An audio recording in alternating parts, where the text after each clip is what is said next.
of filigree.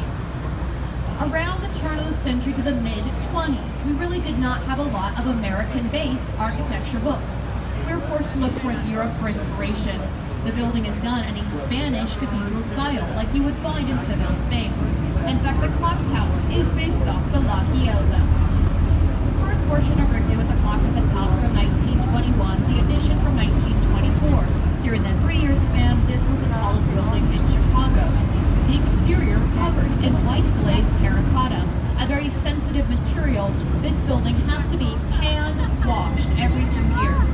You cannot power wash the building, you will destroy it, and it is an icon. You don't want to do that. It's by Graham Anderson Gross in white, and it's meant to be beautiful from every single angle. I want to encourage you, when you get down with the tour, just walk through the Wrigley building, it's beautiful. Directly in front of the vessel is a silver tall tower with the spire at the top. Our second tallest building in Chicago for right now is Trump Tower and International Hotel, 2009 by Adrian Smith. This is called contextualism architecture. It's site-specific. The first setback or patio area is at the same height of the Wrigley building's main block. I'll tip of the hat to Wrigley, our neighbor. The last setback at the same height of the black building next to it. That's AMA Plaza. Now also, the silver reflective glass. This was picked out perfectly to transition in the skyline from the white glazed terracotta of the Wrigley into the silver of Trump Tower and then into the black building next to it, so that it's seamlessly fitting in with its surroundings. It's 92 stories tall, it's half hotel and half residential, bars and restaurants in there as well. Total height at 1,388 feet with the decorative spire included in that total height. On the left-hand side, just above the McCormick Bridge House Museum, a stone-clad building, a curve in the facade, a cupola at the very top. This is the London Guarantee and Accident building, also done in Beaux-Arts here. We're looking towards Italy, an Italian monastery style, made evident by the columns out in front, the cupola adorning the top. From 1924, today the London House Hotel. Now this is built on the site of Fort Dearborn. That was the first rest base here in Chicago. They do have little markers on the street. When you walk by, you'll see where the original structure stood. Staying on the left-hand side, another beautiful Beaux-Arts building. 10 meadows, a bit of setback, and at the top, the Belvedere picked out the dome. The beautiful Jewelers building from 1926. That year, this was the tallest building in Chicago. It's called the Jewelers because it was a jeweler's warehouse. Supposedly, the building was gangster-proof. For a short time, there was a car elevator inside. The idea, unload your valuables in the security of the building, not out in the street where you might get robbed by gangsters or whatever. Car elevators during this time impossible for living time. It cost so much money, they removed the elevator port completely in 1940.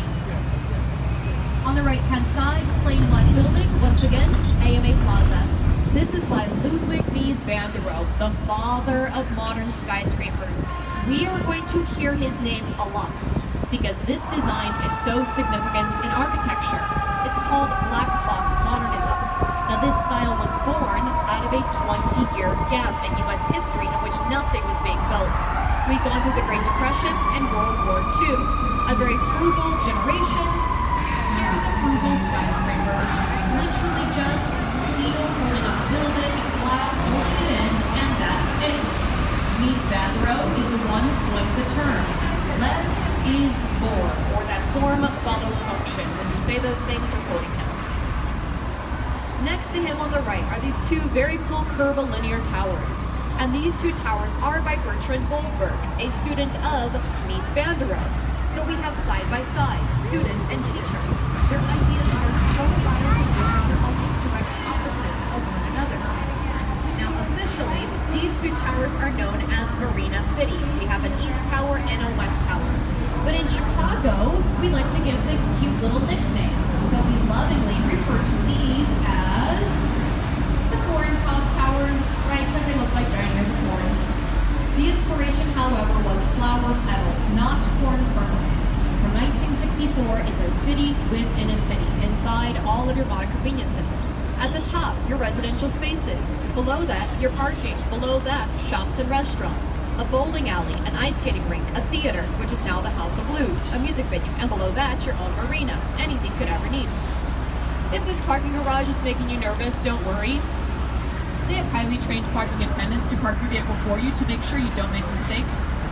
If you feel like you have definitely seen some footage of someone driving off the back of Marina City and landing in the Chicago River, just that Steve McQueen movie, The Hunter from 1984. Oh, you guys know what I'm talking about. Great, thank you. Appreciate that. On the left-hand side, above the Tiny Tech, white stone building, silver reflective curtain wall. This is 77 West Wacker, a post-modernism style, reinventing a classic style like a Greek temple. Look toward the top, it's reminiscent of the Parthenon in Greece, as if it's stretched out to become a skyscraper.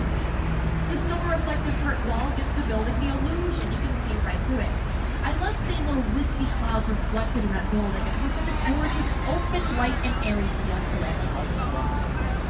Next to them on the left, we have a blue glassy building, a ribbon indent along the side, and this is 111 West Wacker. Next to it is a throne-shaped, stone-clad building, and that's the Wacker LaSalle. These two buildings are also referencing one another, having a dialogue through the ages. So look at the first step back of the stone-clad building, and you'll see it's at the very same height of the first balcony of the blue building next to it. The top of the stone-clad building at the same height of the second balcony. So I choose to make tip of the hat to friend and neighbor, the Wacker LaSalle, because she was there first. It's a form of respect in our skyline to acknowledge the ones who come before you. Now, the Wacker LaSalle is a perfect example of Art Deco, popular in the mid-20s to early 30s in response to Beaux-Arts. So we're still using old world materials like stone, but this is more streamlined, it's more vertical, it's more futuristic, and more importantly, the style is more American, opposed to that Eurocentric design. This is the style you'll think of when you think of the Roaring 20s, and we're going to see a lot more Art Deco today. On the left-hand side, you will see our absolutely bumpin' river walk. This is a $100 million project. Each section or room of the river walk is a different theme. Here to the left, we have some floating fountains. We just opened up a gelato stand. In front of us, you'll see floating gardens, metrograph fish facings, the largest projector in the world for art and arts. Beyond that, green space for public art. We've already passed theater-style seating, rooftops, cafes, restaurants, morals, bars, all kinds of stuff. It is a beautiful day, and if you want to know where everyone's going to be tonight, it's going to be the river walk. So check it out. It is really much, very much the most place to be. All this banging and clanking, here's our L. One of the largest train systems in the world. It's called the L because it's an elevated train system. It goes around the downtown area in a circle, which we call the loop. On the right-hand side, super massive Art Deco building, impossible to miss. Guy Smart by Graham Anderson Probst & Bond, commissioned by Marshall Field & Company, the retail giant. From 1931, a stunning example of Art Deco. Some more key characteristics of the style are these recessed ribbon windows, which draw your eyes skyward in most height and verticality. Setback to the top, the staircase effect, and also geometry, both diamonds and chevron shapes. Again, streamlined, futurism. This building is massive. 2 city blocks by 1 city block. 4.2 million gross square feet altogether. 7.5 miles of hallways. 12 years ago, that building had its own zip code, 60654. It is mostly designer showrooms, also offices, classrooms, an L station after the train was coming on, a food court, so the building is mixed use. But again, mostly designer showrooms, not for mall shopping. You're going to want to go to the water tower place for that. Here we are, in the Y-shaped intersection of the river. This is called Mill Point. This is where the main branch, where we are right now, branches off to the north branch on the right and the south branch on the left. Today we will explore all 3 branches. In front of the vessel, you will see 3 blue skyscrapers. One to the left, one to the right, one in front of us, which were all built in 2016. We're going to start with the Y-shaped blue tower to the left first. This is 150 North Riverside, 53 stories tall by the Getch Partners. The building is 3 times the size at the top than it is on the bottom. The narrow base, that's the elevator core, 25% of the building's footprint supporting the rest of the 75% of the building, which is exceptional engineering, and it gets even better. So we'll talk about that more in detail when we head down the South Branch. In front of the vessel is the blue skyscraper with the arch in front. This is River Point Plaza, 52 stories tall, designed by Picard Chilton. Look inside the arch at the bottom, and you'll see the glass is tilted back so that it mirrors the riverwalk and the river, the curving facade mimicking the curvature of the river. Last year, a child told me that this building looks like the pie packet from McDonald's. So now that's stuck in my head, and it's bringing down the elegance of the building just a touch. I do get that reference, or like Hot Pockets. Yeah, it kind of does. And then our last blue tower to the right, Wolf Point Tower West, 46 stories tall, residential, Kelly Clark Kelly. They've got as amenities a sun deck, balconies. This tower is the smallest of what will be on this plot of land. 2 more towers. You can already see the construction there with the yellow tower crane. That's Wolf Point Tower East. When completed, it will be a 15-story residential tower. Then they'll go right on the corner here. Wolf Point Tower South will be a 70-story office building. This little plot of land, it used to be a parking garage with one of the best views in the city. So we will talk about that, how we were underutilizing the land. Directly in front of the vessel, we have this raised bridge. This is the old Galena Railroad Bridge. It's from 1908.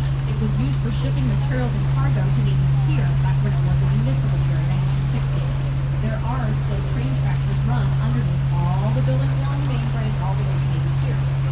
We don't need this bridge anymore. It's now a protected landmark, so we keep it in a raised position. They do lower the bridge once a year. They drive a truck across and the city declares it is still a bridge. And then for one more year, it is still a bridge. We're going to talk about our bridges more in detail later on. This is a really good visual to keep in the back of your mind, especially the block of concrete that counter it. We're going to reference that later.